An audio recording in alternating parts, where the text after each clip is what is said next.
अयो रामा सानावा मेरा भुरैया चली भैया सारा सुनावे ना।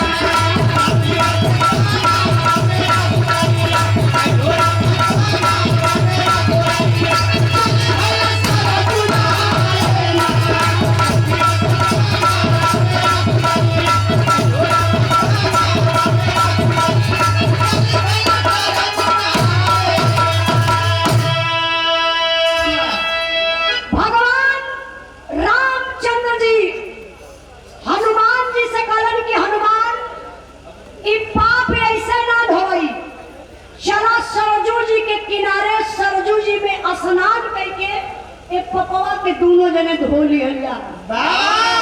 आगे आगे भगवान रामचंद्र जी, पीछे पीछे हनुमान जी पहुंच गए सरजू जी के स्थान पर।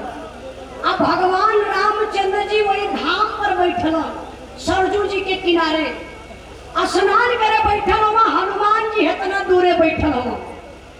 अब हनुमान जी का नजर तनी से हर घूमल तब भगवान रामचंद्र जी खेला कर नहात हुए, लेकिन हनुमान जी के देखलन कि वह हर ताकत हुआ तो भगवान राम खेला का कहियन यही देखे तर्ज लगल हो।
भगवान रामचंद्र जी नहात हुआ, लेकिन नहात नहात में कैलन का एक भाव पर सम्मान किया हमारे बड़े भैया happy traders and hardware Arjun Yadav प्रधान अलीपुर के धरती से फरमाइश शंकर भैया वह लगातार है कहीं देखला हो यार गाड़ी और फरमाइश आप। अरे उम्र थोड़ा काम धाम है ना।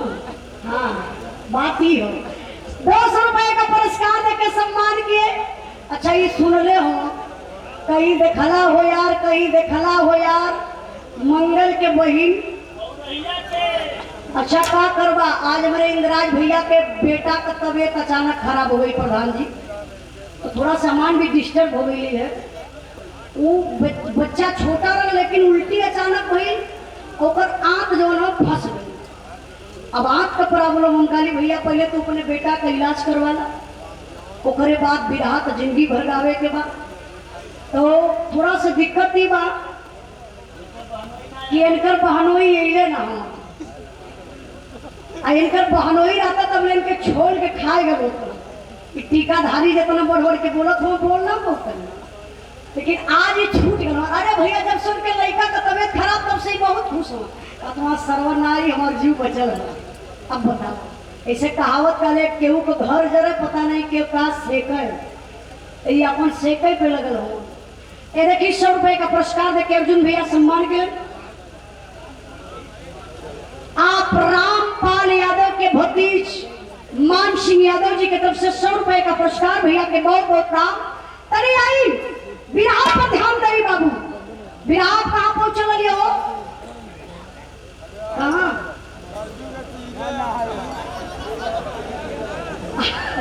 नहीं हमारा दादा बतौला पीछे बैठल हो दाढ़ी वाला। अच्छा भगवान रामचंद्र जी स्नान करत हो लेकिन करत कहूँ भाव बैठे सा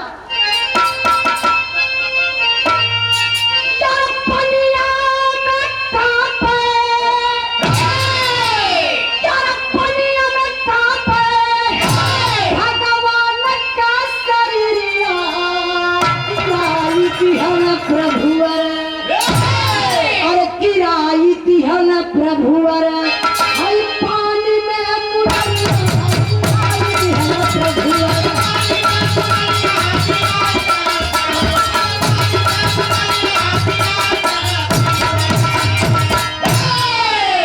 बोले श्री राम से कपिवर घबराई खोज के लिया गईल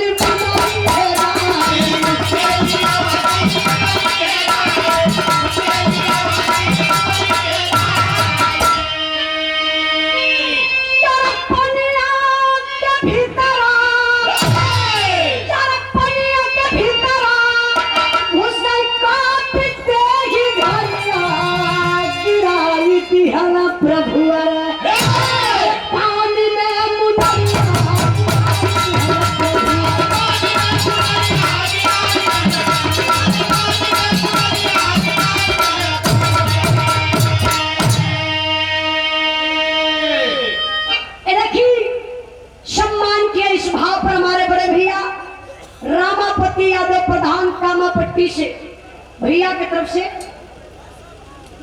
राम सहाय शेदियापुर के धरती से बड़े भैया जी की तरफ से 100 रुपए का पुरस्कार भैया के बहुत बहुत प्रणाम। भगवान राम स्नान करत हुए स्नान करत करत प्रधान जी शरीरिया से कपावे लगल और शरीरिया कपाए के धीरे से अपन अंगूठिया निकाल के कोई पनिया में हनुमान भगवान राम गिरा दे। अब भगवान अंगूठी गिराए के हनुमान जी की ओर तकलन कल हनुमान बड़ा गड़बड़ हो गया। हनुमान जी बोले जी प्रभु जी गड़बड़ क्या हुआ? भगवान राम बोले कि हनुमान जी हमारी अंगूठी तो पानी में गिर गई। अब सच्चा भक्त हनुमान जी आओ ना ताव देखना छपाक से पानी में कूदल पानी में कूद के हनुमान जी अंगूठिया पकड़ल चाहत हो लेकिन अंगूठी पकड़ात ना हो। अंगूठी धीरे धीरे धीरे वो पहुंच गई पतालपुरी में। अब पतालपुरी में अंगूठिया जाए के हेराए गई। अब हनुमान जी लगना घबराए कहना बाप रे बप्पा अपने प्रभु जी के हम कौन जवाब दे। अंगूठी पतालपुरी में आई और यहाँ आए के हेराए गई। अच्छा वही पतालपुरी में भ्रमण करत हो हनुमान जी खोजत हो अंगूठी तब ने देखला वही पतालपुरी में थे साधु बाबा एकदम भक्ति में लीन हो। सीताराम आसाराम आसाराम आसाराम आसाराम आसाराम आसाराम आसाराम आसाराम ठीक है वाह ई राम रहित कसार हूँ। अरे बहनी बता नहीं आप देखा ये कुल भक्ति में हो कुल भक्ति में चार बहनों का रिश्ता जोड़ा था। अच्छा देखिए भगवान राम का भक्त अब साधु बाबा वही पतालपुरी में सीताराम सीताराम सीताराम सीताराम का भक्ति करते हो तब हनुमान जी के अंदर थोड़ा सा धैर्य भय कि ओ मेरे प्रभु भगवान राम का कोई भक्त यहाँ भी है। हनुमान जी गई तो जाए कोई साधु बाबा के अगवा ऐसे दोनों ठगुआ मोड़ के जाए के गोड़वा पे गिर के कहा कि प्रभु की जय हो। प्रभु जी आप हमारे प्रभु भगवान रामचंद्र जी के भक्त हैं।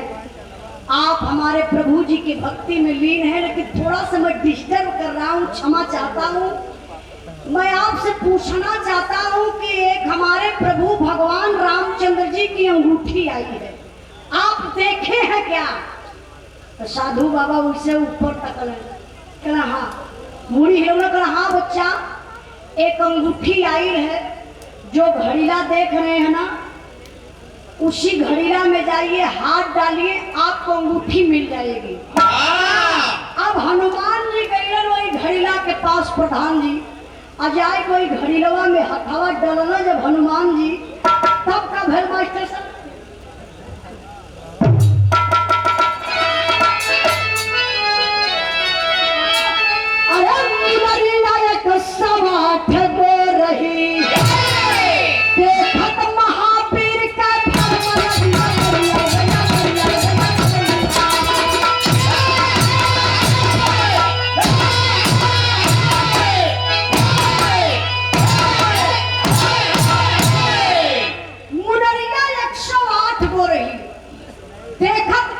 पीर के भरम लगी नजरिया।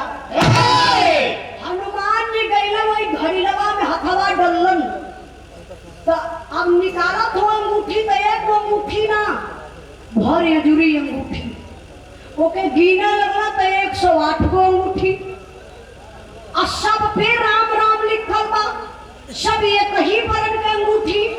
अब हनुमान जी घबराए लगना कहा कि अरे मेरे प्रभु भगवान की अंगूठी कौन है। भर अजूरी का अंगूठिया लेके गईलन हनुमान जी वही साधु बाबा के पास में खड़ा हो गई। कहा कि एक काम करी जो वही का हमारे प्रभु जी का अंगूठिया आई है वही पे निकाल के दे देंगे।